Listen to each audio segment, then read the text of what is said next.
Palestine রাষ্ট্রের একজন প্রতিনিধি জাতিসংঘে বসেন, তার কোনো ঢাল নাই, তলোয়ার নাই, নিধিরাম সর্দার, এবং তাকে পুরো স্টেটহুড ফুল ফ্লেজেড মেম্বারশিপ দেওয়া হয়নি। আমেরিকার যে এই যে মুখে এক কথা আর অন্তরে আরেক জিনিস, এই হিপোক্রেসিটা দেখেন। তারা কদিন আগেও বলল যে ইরান ইসরায়েল টেনশন যখন তুঙ্গে, বলছে আমরা এখানে টু স্টেট পলিসিতে বিশ্বাস করি। মুসলিম বিশ্বে ইসরায়েলকে চ্যালেঞ্জ করার মতো কোনো দেশ নেই যারা হতে পারতো, যেমন মিশর, তারা এখন ইসরায়েলের গলায় গলায় ভাব, মিশর, সৌদি আরব এবং আপনারা জানেন গালফ কান্ট্রি গুলো। প্রথমত ইসরায়েল যেটা চেষ্টা করছে সবাইকে বলার জন্য যে আমরা কিন্তু রিটালিয়েট করেছি। কারণ আপনারা যা ইতিহাস, ইসরায়েলের যদি গত 50 বছরের ইতিহাস দেখেন, ঢিলটি মারলে পাটকেল খেতে হয়, এই হচ্ছে তাদের পলিসি। আপনি একটা ঢিল মারবেন, আপনাকে ওরা একেবারে বন্দুক দিয়ে গুলি করে মেরে ফেলবে। একজন ইসরায়েলি সিটিজেন মারা গেলে ওরা কমপক্ষে 100 জনকে হত্যা করে। এইখানে কোনো রিটালিয়েশন হবে না এটা আশা করা যায় না। ইসরায়েল নিশ্চয়ই রিটালিয়েট করবে, যদিও আমেরিকা তাকে রেস্ট্রেইন করছে, না তোমরা করো না ইত্যাদি, এটা করলে ফেয়ার আপ করবে, সমস্ত অঞ্চলটা যুদ্ধে জড়িয়ে পড়বে ইত্যাদি। তবু ইসরায়েল চাচ্ছে তার সমর্থকদেরকে, তার নাগরিকদেরকে জানাতে যে আমরা কিন্তু রিটালিয়েট করেছি।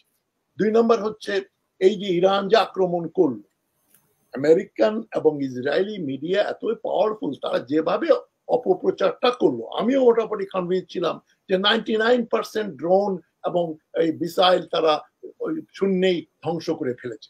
99% হয় নাই, তার চেয়ে কম হয়েছে, কিন্তু ইসরায়েলের কিছু ক্ষয়ক্ষতিও হয়েছে এবং অনেক সোর্স এখন বলছে এতে কয়েকজন ইসরায়েলি সেনাও নিহত হয়েছে। যেটা বলা হচ্ছে একটা ইসরায়েলি একটা মেয়ে মাত্র মারা গেছে, এটা ঠিক না। গাড়ি টাড়ি দুমড়ে মুচড়ে গেছে দেখা যাচ্ছে, এখন ধীরে ধীরে বেরোচ্ছে। যেটা চার্চিল বলেছেন যে first casualty of war is truth, যুদ্ধই হচ্ছে সত্যই হচ্ছে যুদ্ধের সবচেয়ে বড় ক্ষতি, ধ্বংস হয়ে যায় সত্যটা। এখন এটা আমরা দেখতে পাচ্ছি এই ব্যাপারে।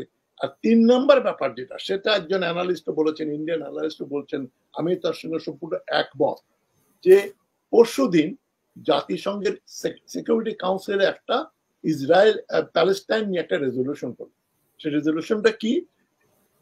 সিকিউরিটি কাউন্সিল বলল যে জাতিসংঘের পূর্ণ মেম্বারশিপ দেয়া হোক প্যালেস্টাইনকে, এবং প্যালেস্টাইনকে অন্য যে কোনো স্বাধীন দেশের মর্যাদায় জাতিসংঘের সদস্য পদ দেয়া হোক। যদিও প্যালেস্টাইন রাষ্ট্রের একজন প্রতিনিধি জাতিসংঘে বসেন, তার কোনো ঢাল নাই, তলোয়ার নাই, নিধিরাম সর্দার, এবং তাকে পুরো স্টেটহুড ফুল ফ্লেজেড মেম্বারশিপ দেওয়া হয়নি।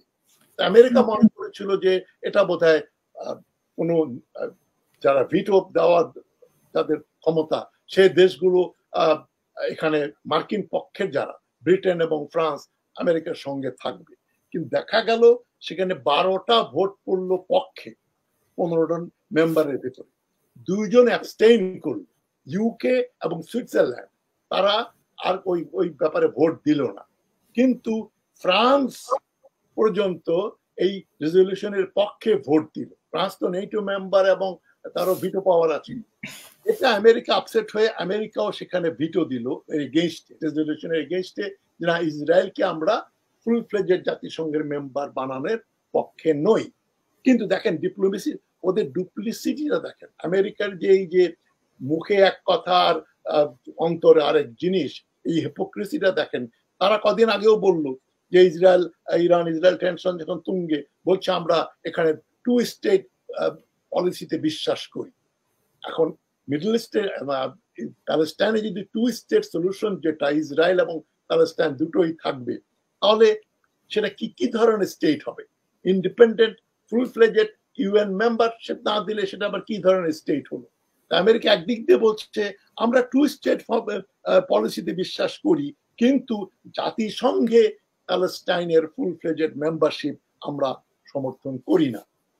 এটাতেই আমেরিকার আসল দিকটা উন্মোচিত হয়ে যায়। ইটস এ নিউ ইম্পেরিয়ালিস্ট পাওয়ার, এবং ইসরায়েল মানেই আমেরিকা।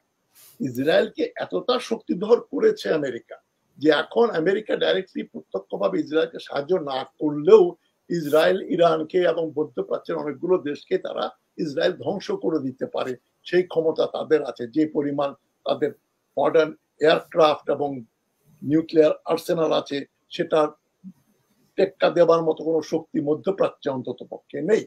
তুরস্ক থাকলেও তুরস্কের নিউক্লিয়ার আর্সেনাল নেই, আর পাকিস্তান অনেক দূরে। মুসলিম বিশ্বে ইসরায়েলকে চ্যালেঞ্জ করার মতো কোনো দেশ নেই যারা হতে পারতো। যেমন মিশর, তারা এখন ইসরায়েলের গলায় গলায় ভাব, মিশর, সৌদি আরব এবং আপনারা জানেন গালফ কান্ট্রি গুলো। সুতরাং ইসরায়েলকে আমেরিকা কি করছে, বলছে ইরানে আক্রমণ করো না, তুমি রাফাতে যাও। রাফাতে অলরেডি তারা ওদের আর্টিলারি ইউনিট গুলো এবং আর্মড কার যে ইউনিট গুলো সবগুলো ওখানে তারা নিয়ে আসছে ক্রমান্বয়ে। রাফার আক্রমণটা বোধহয় একটা মানে কোয়েশ্চেন অফ টাইম, আজকে কালকের ভেতরে রাফাতে তারা ফুল ফ্লেজেড হামলা করবে এবং আরো ওখানে 14 লক্ষ লোক রাফাতে শেল্টার নিয়েছে ছোট্ট জায়গায়। সেই 14 লক্ষ লোকের উপর আবার তারা হামলা করবে এবং দেখবেন যে ওখানে আরো 4-5 হাজার বা একটু বেশি লোক মারা যাবে। 33,000-এর বেশি অলরেডি মারা গেছে, হয়তো মোট 40-50 হাজার লোক আপনার গাজাতে মেরে ফেলবে ইসরায়েল, এবং আমেরিকা কিছুই বলবেন। আমেরিকা সেখানে ইসরায়েলকে চায়, তারা বলছে যে তুমি ইরানে হামলা করো না, এটা করলে একটা এম্বারাসিং সিচুয়েশন হবে, যুদ্ধটা এসকালেট করবে। ইসরায়েল আমেরিকার কথা শুনবে বলে আমি মনে করি না, নাও শুনতে পারে। কেননা ইসরায়েলের যে লেভারেজ, আমেরিকার কংগ্রেসে সেনেটে তাদের যে ইনফ্লুয়েন্স, সেটা তো আপনার আমেরিকার প্রেসিডেন্টেরও সে ইনফ্লুয়েন্স নেই। আপনাদের মনে আছে বেঞ্জামিন নেতানিয়াহু যখন ওবামা প্রেসিডেন্ট গিয়েছিলেন হোয়াইট হাউসে, তার বডি ল্যাঙ্গুয়েজ, সে যেভাবে পা তুলে মানে অ্যারোগেন্টলি ওবামার সঙ্গে কথা বলছিল, মনে হচ্ছিল সেই হচ্ছে আমেরিকার প্রেসিডেন্ট আর ওবামা একজন আমন্ত্রিত অতিথি। কেন ইসরায়েল, আমি শেষ করছি 1 মিনিটই, আমেরিকাতে জায়নিস্ট লবি এত স্ট্রং, জুইশ জায়নিস্টদের চাইতে খ্রিস্টান জায়নিস্টরা মোর পাওয়ারফুল। তারা বাই কনভিকশন, আমেরিকার যে খ্রিস্টান বেল্ট, মিড ওয়েস্ট এবং অন্যত্র, তারা বিশ্বাস করে বাইবেলে লেখা আছে এই জুদের প্রমিস ল্যান্ড হচ্ছে প্যালেস্টাইন। ওইটার জন্য তারা ইসরায়েলকে টাকা দেয়, পয়সা দেয়, এবং তাদের এক ধরনের গিল্ট আছে যে হিটলার খ্রিস্টান হয়ে ওদেরকে হত্যা করেছে। জার্মানি দেখবেন এখন সবচেয়ে প্রো ইসরায়েলি, তাদের ওই এক ধরনের যে আমরা তো অপরাধ বোধ কাজ করছে, হিটলার মেরেছে, আমার যেন কোনোভাবে কেউ যেন মনে না করে আমি অ্যান্টিসেমিটিক, মানে আমার মেয়ের জামাই জার্মান। তো এখন তাদের ফ্যামিলির সঙ্গে মেলামেশা করে দেখেছি, ওরা more anti, more pro Israeli than anything else. সুতরাং এই যে গিল্ট ফিলিং জায়নিস্টদের একটা আছে, আমেরিকান জায়নিস্ট, এবং তারা প্রায় 40% ভোট আমেরিকান কংগ্রেস বলেন আর প্রেসিডেন্ট ইলেকশন বলেন সেখানে নির্ধারণ করে। আমেরিকা যে কি পরিমাণ ইসরায়েলের ইনফ্লুয়েন্সটা আমেরিকাতে কি পরিমাণ, এই ইরান যখন ড্রোন অ্যাটাক করলো 14 তারিখে, তখন তারা ইসরায়েলকে $14 বিলিয়ন প্রমিস করলো ডিফেন্স এইড। এই 3 দিন পরেই আবার ওটা বেড়ে গেল। ডেমোক্রেটিক পার্টি সিনেটাররা সবাই মিলে বললো না না, 14 বিলিয়ন এনাফ না, তারা এখন $26 বিলিয়ন এইড দিতে যাচ্ছে ইসরায়েলকে। ইসরায়েল বছরে $24 বিলিয়ন তার ডিফেন্সে খরচ করে, ইরান করে 10 বিলিয়ন। ইসরায়েলের জিডিপি ইরানের চাইতে বড়, লোক সংখ্যা মাত্র 90 লক্ষ, জিডিপি 593 বিলিয়ন। ইরানের 9 কোটি লোকের জন্য ওর জিডিপি হচ্ছে আপনার 400 বিলিয়ন, মানে ইরানের চাইতে অনেক ধনী, এবং ডিফেন্স বাজেট 24 বিলিয়ন বছরে। আমেরিকা এর মধ্যে আবার আরো 26 বিলিয়ন প্রমিস করেছে, প্রতি বছর $4 বিলিয়ন মিলিটারি এইড দেয় আর 3 বিলিয়ন নন মিলিটারি এইড।